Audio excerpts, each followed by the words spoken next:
Halo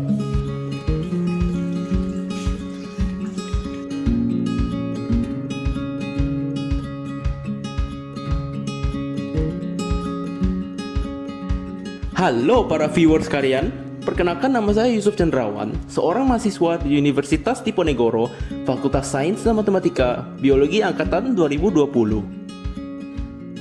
Nah, dalam video ini saya akan menjelaskan apa yang dimaksud dengan mikroalga dan bagaimana cara kultivasinya. Tunggu apa lagi? Yuk mulai! Mikroalga adalah organisme tumbuhan yang berukuran mikroskopis dengan diameter antara 3-30 nanometer. Mikroalga ini termasuk mikroorganisme fotosintetik dan tergolong organisme prokaryotik atau eukaryotik. Mikroalga dapat tumbuh secara cepat dengan struktur uniseluler atau multiseluler. Mikroalga melakukan aktivitas fotosintesis dengan bantuan air, oksigen, dan sinar matahari, serta menggunakan bahan anorganik seperti nitrat, amonium, dan fosfat.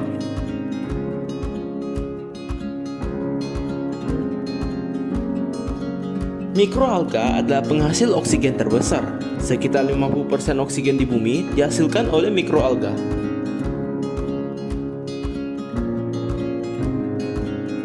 Sebagai organisme rantai makanan utama, juga dapat dimakan dengan kandungan gizi kaya akan lipid, protein, dan karbohidrat, serta memiliki kandungan asam lemak DHA pada spesies seperti Spirula plantensis dan Chlorella aureus. DHA ini baik untuk perkembangan otak dan mata. Juga kandungan EPA yang baik untuk perkembangan bayi ada pada Chlorella minitissima.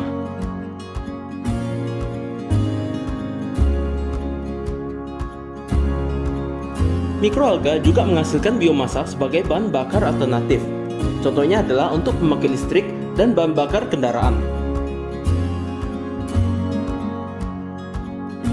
Mikroalga juga dapat digunakan dalam bioremediasi untuk mengurangi polutan lingkungan. Sebagai contoh, mikroalga Chlorella dapat menurunkan kandungan logam berat seperti kadmium dan cuprum.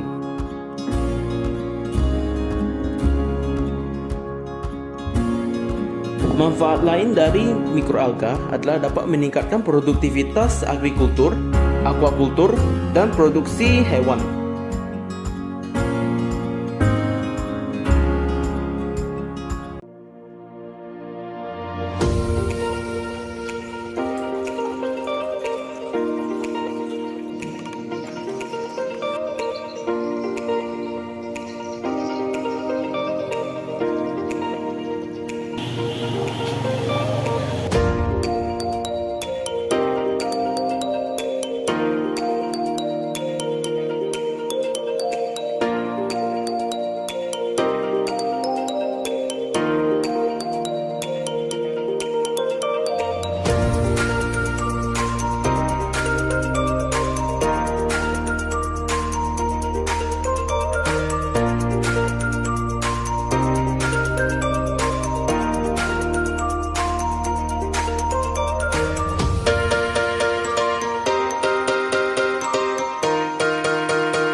kita telah sampai di hasil akhir.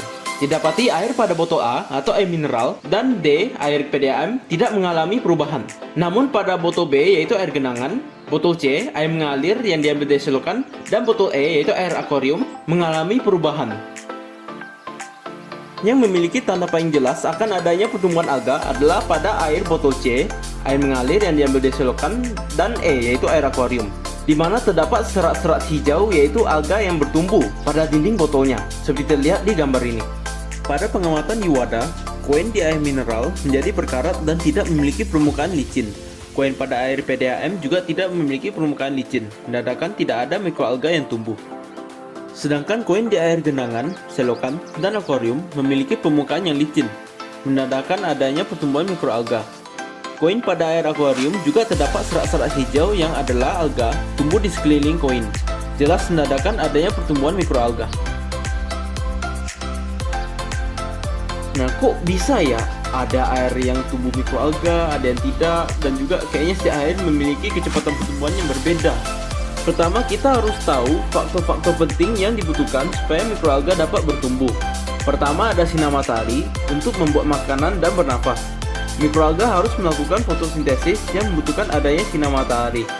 Lalu nutrisi yang dapat membantu pertumbuhan dan perkembangan mikroalga, dan ada salinitas yang penting dan mempertahankan tekanan osmotik antara sel dengan air sebagai lingkungan hidup.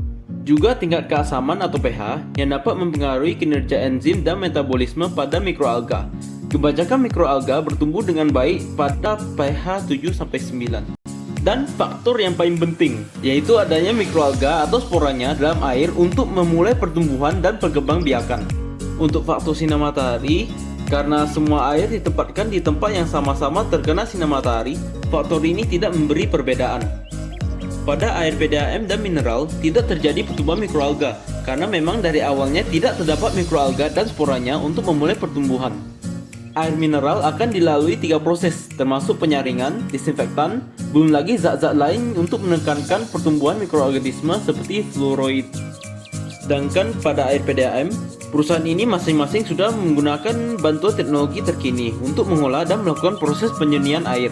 Dalam proses tersebut, semua spora dari mikroalga mati, menghasilkan air yang bersih dan bebas dari mikroorganisme. Pada air selokan, telah dikontaminasi oleh sabun cuci, kotoran, dan sampah-sampah lain yang akan memberi perbedaan dalam salinitas air. Namun dari sampah dan kotoran tersebut terdapat nutrisi untuk membantu pertumbuhan mikroalga. Dan juga karena adanya banyak pembuangan sabun yang bersifat basah, metabolisme mikroalga tidak terganggu, sehingga dapat menyerap nutrien tersebut dan melakukan fotosintesis dengan baik, dan dapat bertumbuh dengan baik. Pada air genangan, mikroalga bertumbuh dengan lambat. Itu dikarenakan tidak ada atau sedikitnya nutrisi yang ada pada air tersebut. Juga air genangan berasal dari air hujan yang bersifat asam dan dapat mengganggu metabolisme mikroalga. Dengan itu, mikroalga pada air ini tidak atau sedikit mendapatkan nutrisi dan mengalami gangguan dalam menyerap nutrisi tersebut, sehingga pertumbuhan mikroalga ini tidak baik. Dengan adanya mikroalga juga dapat diketahui bahwa air ini mengandung spora atau mikroalga untuk memulai pertumbuhan. Pada air akuarium terdapat nutrisi dari kotoran ikan dan makanan ikan, pH air yang netral sehingga metabolisme mikroalga tidak terganggu, dan karena airnya adalah air tawar, tidak mengalami gangguan dari faktor salinitas. Semua faktor ini adalah faktor yang membantu dalam pertumbuhan mikroalga. Dengan itu, mikroalga dalam air ini bertumbuh dengan sangat cepat. Mikroalga adalah organisme yang memiliki banyak manfaat, baik untuk makanan, sumber bahan bakar, dan bioremediasi. Oleh sebab itu, dapat dilakukan kultivasi untuk memperbanyak mikroorganisme yang bermanfaat ini. Beberapa faktor yang penting dalam melakukan kultivasi adalah pH air yang tepat, supaya metabolisme mikroalga tidak terganggu, sinar matahari supaya mikroalga dapat berfotosintesis, salinitas untuk mempertahankan tekanan osmotik antara sel dengan air sebagai lingkungan hidupnya, nutrisi, serta untuk memulai kultivasinya, air harus mengandung mikroalga atau spora terlebih dahulu untuk memulai pertumbuhan. Itu saja yang dapat saya sampaikan. Saya harap video ini bermanfaat bagi semua. Terima kasih telah menonton. Sampai jumpa lagi dan sehat selalu. Jangan lupa like, share, dan subscribe ya. Dadah!